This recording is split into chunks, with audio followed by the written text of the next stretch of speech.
A pleasant afternoon to each and everyone, especially to our instructor, Mr. Cello Bonachita. Good afternoon, sir. We are the Group 2 and we are going to report Chapter 10 entitled Completing the Audit and Post-Audit Responsibilities. I am Shane Evangelo Labor. Together with me is Francis May Ocon, Reka Torino, and Jezreel Alugar. But first, let me discuss to you the procedures that are included in completing the audit. First, identifying subsequent events that may affect the financial statements under audit. Second, identifying contingencies such as litigation, claims, and assessment.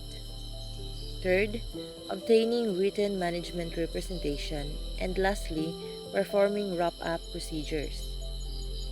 Now, let me discuss the first procedure in completing the audit. Let us know what are the identifying subsequent events that may affect the financial statements under audit. But before that, let us first define what is subsequent events.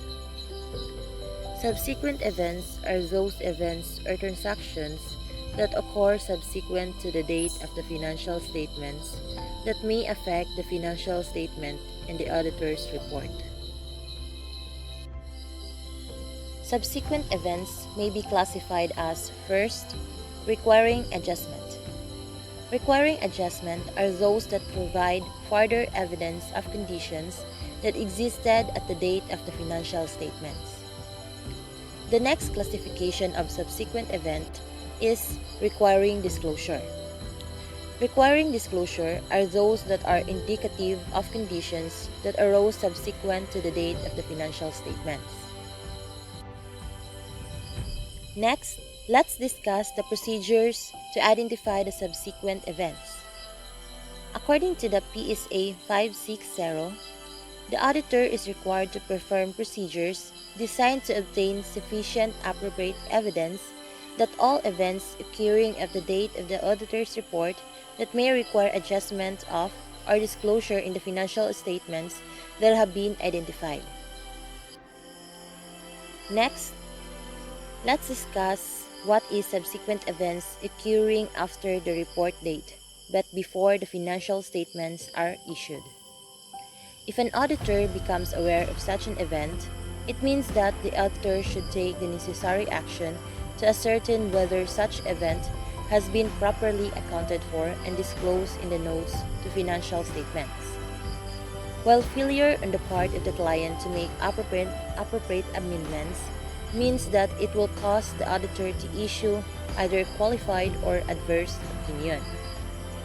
Next, let's discuss the effect of subsequent events on the date of the report. The date of report is important because it informs the readers about the date when the auditor's responsibility for subsequent events ends. It is the responsibility of the management to inform the auditor of facts which may affect the financial statements during the period from the date of the auditor's report to the date of financial statements. Next, let's discuss the second procedure in completing the audit, which is identifying contingencies such as litigation, claims, and assessment. PSA 501 states that the auditor required to carry out procedures in order to identify litigation and claims involving the entity which may give rise to a risk of material misstatements. Identifying litigation and claims include first, inquiring management and in-house legal counsel. Second, reviewing minutes of meetings.